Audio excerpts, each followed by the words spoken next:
2027 का विधानसभा चुनाव उत्तर प्रदेश में आखिर क्या मुद्दे होंगे, किसकी जीत होगी और किन मुद्दों पर यह चुनाव लड़ा जाएगा। चूंकि अब उत्तर प्रदेश विधानसभा चुनाव 2027 में सिर्फ अधिकतम 20, 21 या 22 महीने बचे हैं और ऐसे में हर राजनीतिक दल की चाल पर चाल सामने आ रही है।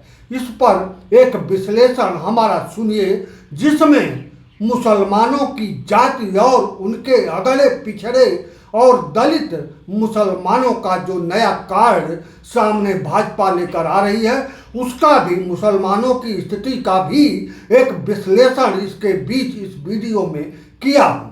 पूरा वीडियो बहुत ध्यान से सुनेंगे तो आपको भारतीय राजनीति के साथ उत्तर प्रदेश की राजनीति किस दिशा में जा रही है, यह समझने में बहुत आसानी होगी। आखिर उत्तर प्रदेश में 2027 का आम विधानसभा किस मुद्दे पर लड़ा जाएगा और कौन जीतेगा, तो इस पर बात करने से पहले भारतीय जनता पार्टी की रणनीति समझनी होगी। भारतीय जनता पार्टी ने गुजरात को हिंदुत्व की राजनीति का प्रयोगशाला बनाया और 30 वर्षों से सफल चल रही है। मध्य प्रदेश में दूसरा हिंदुत्व का प्रयोगशाला बनाया और मध्य प्रदेश में भी सफल है। अब उत्तर प्रदेश में 2 बार से नहीं तो एक बार योगी आदित्यनाथ की हिंदुत्ववादी छवि भारतीय जनता पार्टी को विधानसभा चुनाव जीतवा चुकी है। 2017 का विधानसभा चुनाव योगी आदित्यनाथ के नेतृत्व में नहीं लड़ा गया था। अब 2027 का विधानसभा चुनाव योगी आदित्यनाथ के अगुवाई में लड़ा जाएगा, तो यह उत्तर प्रदेश में हिंदुत्व की प्रयोगशाला का चुनाव होगा।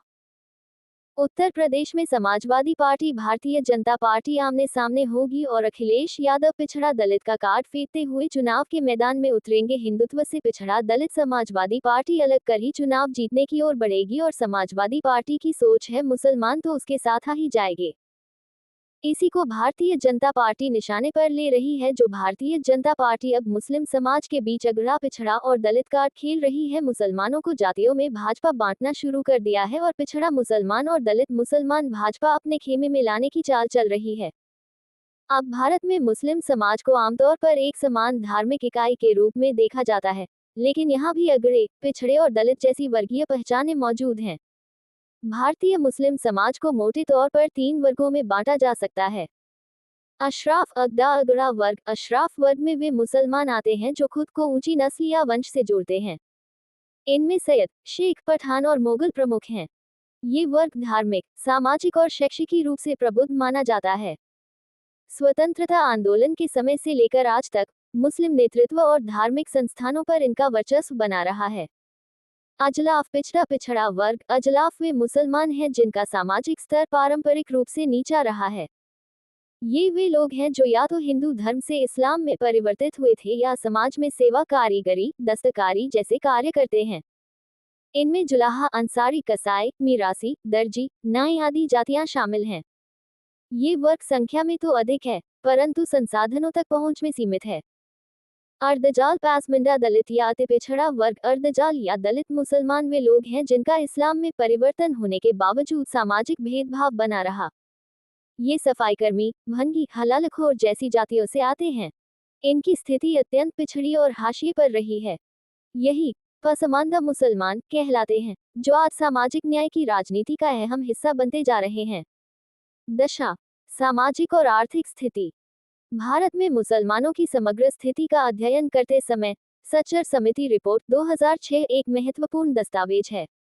रिपोर्ट के अनुसार मुसलमानों की शिक्षा, रोजगार और जीवन स्तर कई मामलों में अनुसूचित जातियों और जनजातियों से भी पीछे है।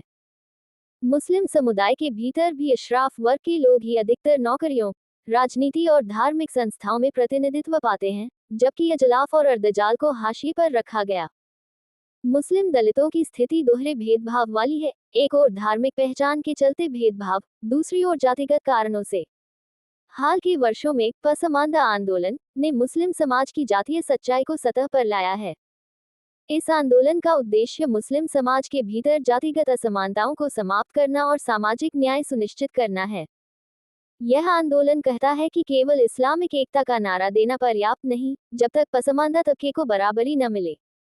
राजनीतिक दलों ने भी अब पसमानदा मुसलमानों की बात करना शुरू किया है, लेकिन यह अक्सर केवल वोट बैंक तक सीमित रहता है। समाज के भीतर ही कई बार अशराफ वर्ग इस तरह के आंदोलनों को दबाने की कोशिश करता है, जिससे ये संघर्ष और जटिल हो जाता है। उदाहरण, अगड़ा मुसलमान बनारस के शहर इलाके में जवन सैयद परिवार हैं, ऊ सब मदरसन और वक्फ बोर्ड में बड़का पद पर बा। उदाहरण, पिछड़ा मुसलमान मऊ, आजमगढ़, वाराणसी, मिर्जापुर इलाकन में अंसारी समुदाय बहुत मिले हैं, कपड़ा बुनाई में माहिर, लेकिन हमेशा अगड़ा समाज से दबा महसूस करत रहे लें। उदाहरण, दलित मुसलमान बनारस के ही कुछ मोहल्ला जैसे लोहता या बचडीहा में कई दलित मुसलमान परिवार बाढ़े, मजूरी, सफाई या छोटी मोटी नौकरी करते हैं। उत्तर प्रदेश में 2027 का विधानसभा चुनाव में समाजवादी पार्टी ने जीत हासिल किया तो ये भारतीय जनता पार्टी और योगी आदित्यनाथ की सरकार के क्रियाकलापों का ही परिणाम होगा। बहुत बारीकी से देखने समझने पर साफ नजर आता है कि योगी आदित्यनाथ की सरकार का काम जनता के बीच नहीं के बराबर है, जिससे पिछड़ा और दलित, जो चाहे हिंदू समाज का हो या फिर मुस्लिम समाज का, दोनों परेशान और तंगहाली में है। और योगी आदित्यनाथ सरकार लगातार केवल धार्मिक क्रियाकलापों पर ही अटकी रहती है और इतिहास और पौराणिक कथाओं की विवेचना करते ही सरकार के मुखिया योगी आदित्यनाथ ज्यादा नजर आते हैं। धार्मिक मुद्दा अगड़ी जाति का पसंदीदा विषय है। यह अगड़ी जाति चाहे हिंदू की हो चाहे मुस्लिम समाज की हो, दोनों धार्मिक मुद्दे को ज्यादा महत्व देते हैं। उत्तर प्रदेश में जितना अधिक हिंदू समाज का अगड़ी जातियां भारतीय जनता पार्टी के नजदीक गोल बनाती दिखेगी, उतना या उससे अधिक हिंदू समाज का पिछड़ा और दलित भाजपा से दूरी बनाते हुए एक जगह गोलबंद होगी तय है।